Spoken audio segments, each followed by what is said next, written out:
went and took a daughter of Levi as his wife, till the woman conceived and bore a son. When she saw that he was a fine child, she hid him 3 months. When she could no longer hide him, she took a papyrus basket for him and coated it with tar and with pitch.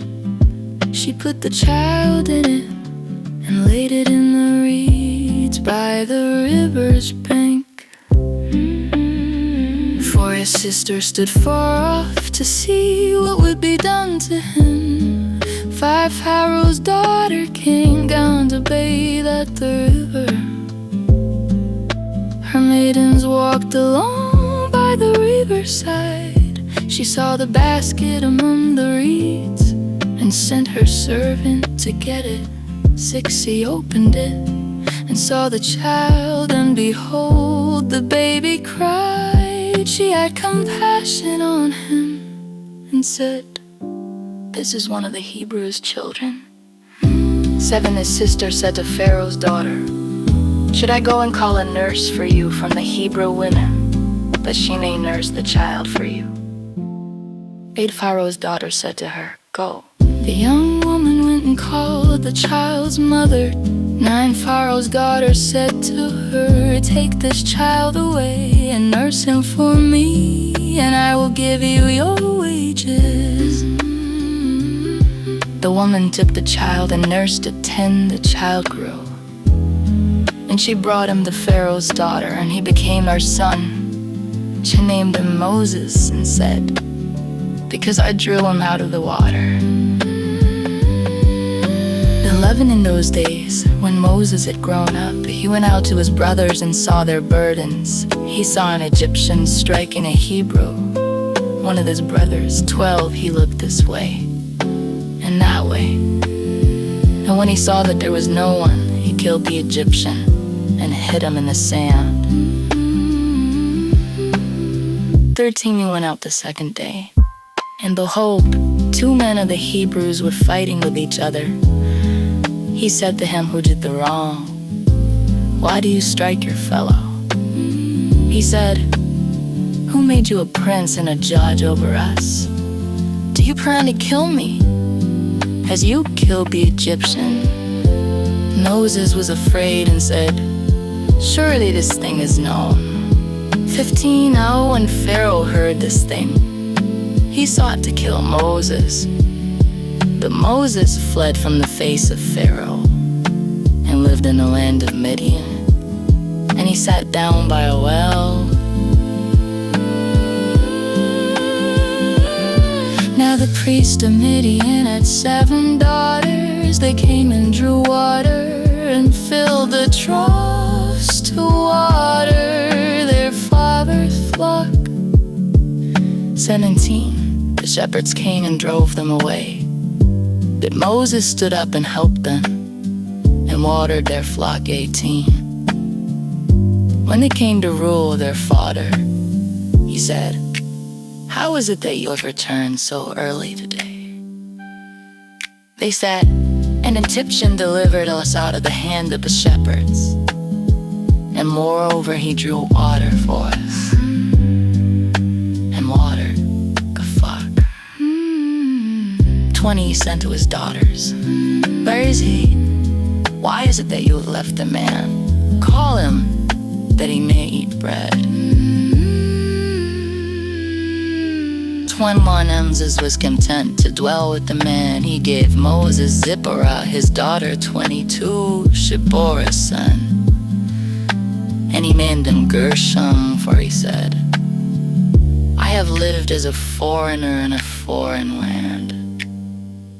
In the course of those many days, the king of Egypt died, and the children of Israel sighed because of the bondage, and they cried, and their cry came up to God because of the bondage. 24, God heard their groaning, and God remembered with Abraham, with Isaac, and with Jacob 25. God saw the children of Israel, and God understood.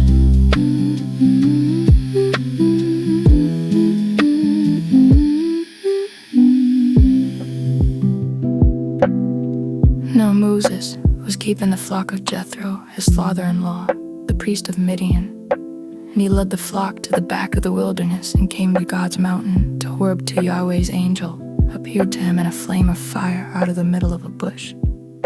He looked, and behold, the bush burned with fire, and the bush was not consumed. 3 Moses said, I will go now and see this great sight, why the bush is not burned.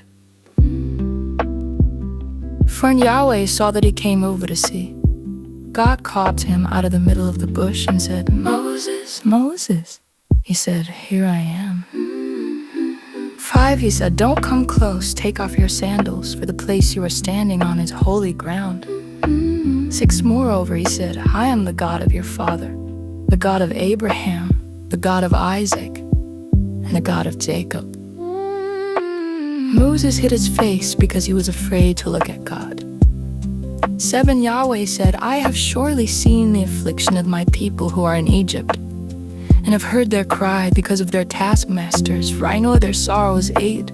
I have come down to deliver them out of the hand of the Egyptians, and to bring them up out of that land to a good and large land, to a land flowing with milk and honey, to the place of the Canaanite, the Hittite, the Amorite, the Perizzite, the Hivite, and the Jebusite. Now, behold, the cry of the children of Israel has come to me.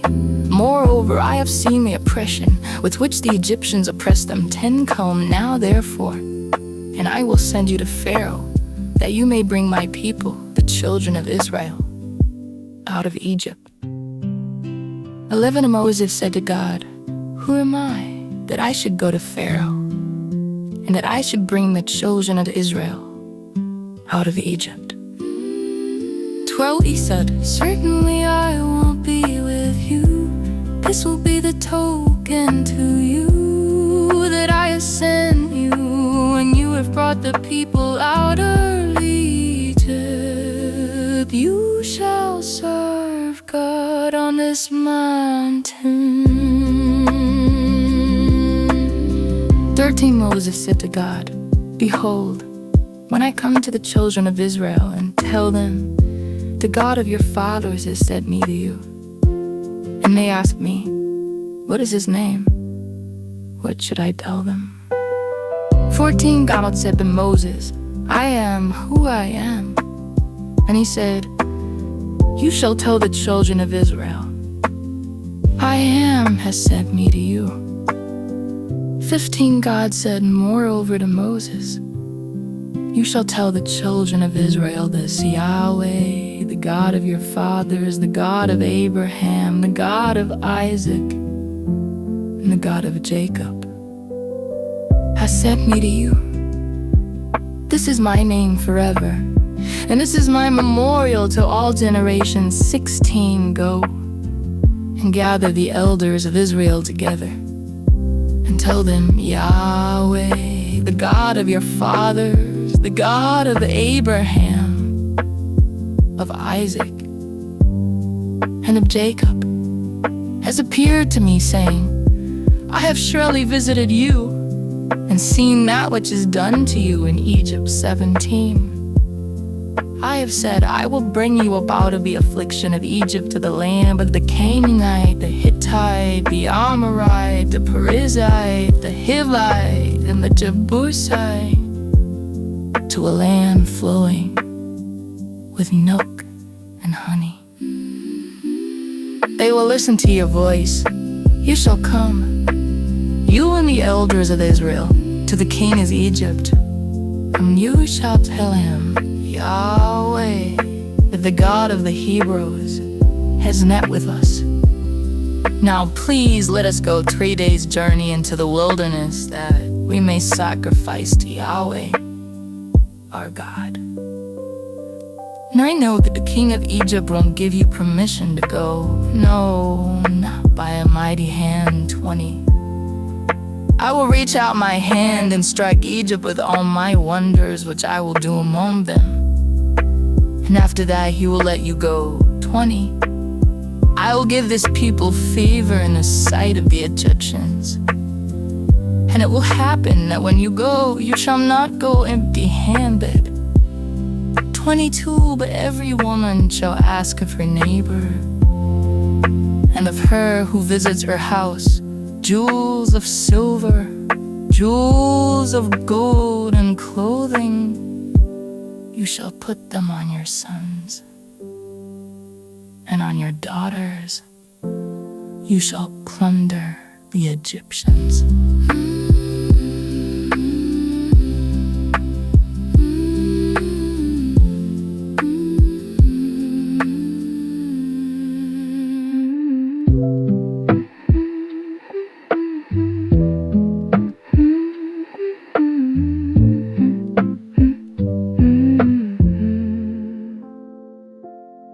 Moses answered, "But behold, they will not believe me, or listen to my voice, for they will say, Yahweh has not appeared to you."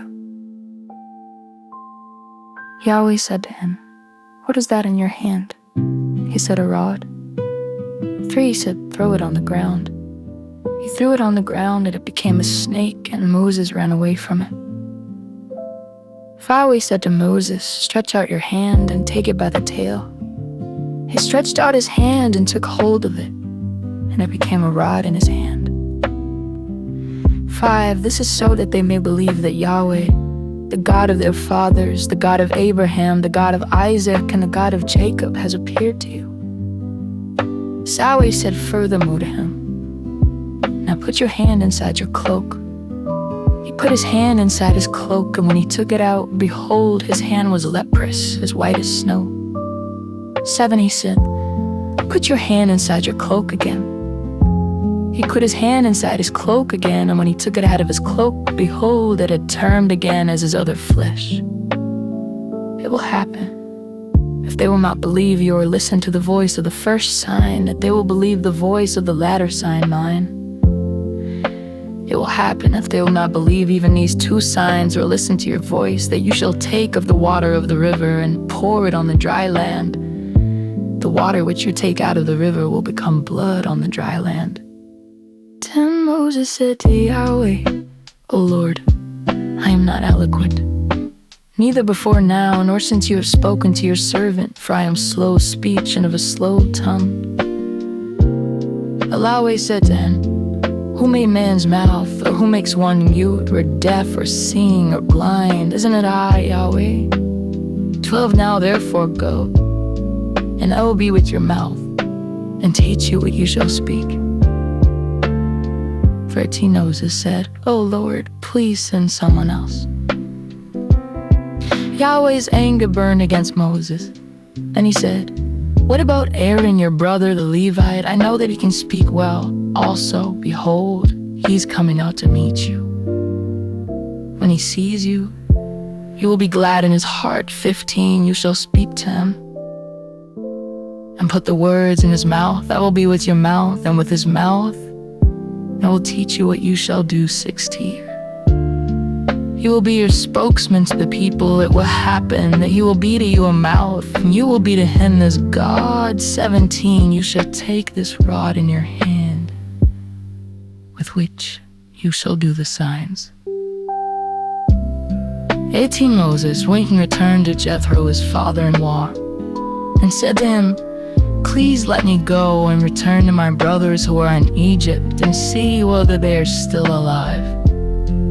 Jethro said to Moses, "Go in peace." Yahweh said to Moses in Midian, "Go, return into Egypt, for all the men who saw your life are dead." 20. Moses took his wife and his sons and set them on a donkey, and he returned to the land of Egypt. Moses took God's rod in his hand. Yahweh said to Moses, "When you go back into Egypt, see that you do before Pharaoh all the wonders which I have put in your hand. But I will harden his heart, and he will not let the people go. 22.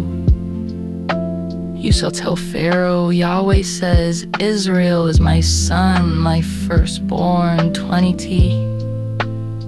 And I have said to you, let my son go, that he may serve me. And you have refused to let him go. Behold, I will kill your firstborn son. 24. In the way, a lodging place, Yahweh met Moses and wanted to kill him. 25. Then Zipporah into the flint and cut off the foreskin of her son and cast it at his feet. And she said, surely you are a bridegroom of blood to me. 26. So he let him alone. Then she said, you are a bridegroom of blood because of the circumcision. Yahweh said to Aaron, go into the wilderness to meet Moses. He went and met him on God's mountain and kissed him. 28. Moses told Aaron all Yahweh's words with which he had sent him, and all the signs with which he had instructed him. 29. Moses and Aaron went and gathered together all the elders of the children of Israel. 30. Aaron spoke all the words which Yahweh had spoken to Moses, and did the signs in the sight of the people. 31. The people believed. And when they heard that Yahweh had visited the children of Israel, and that he had seen their affliction, and they bowed their heads and worshipped.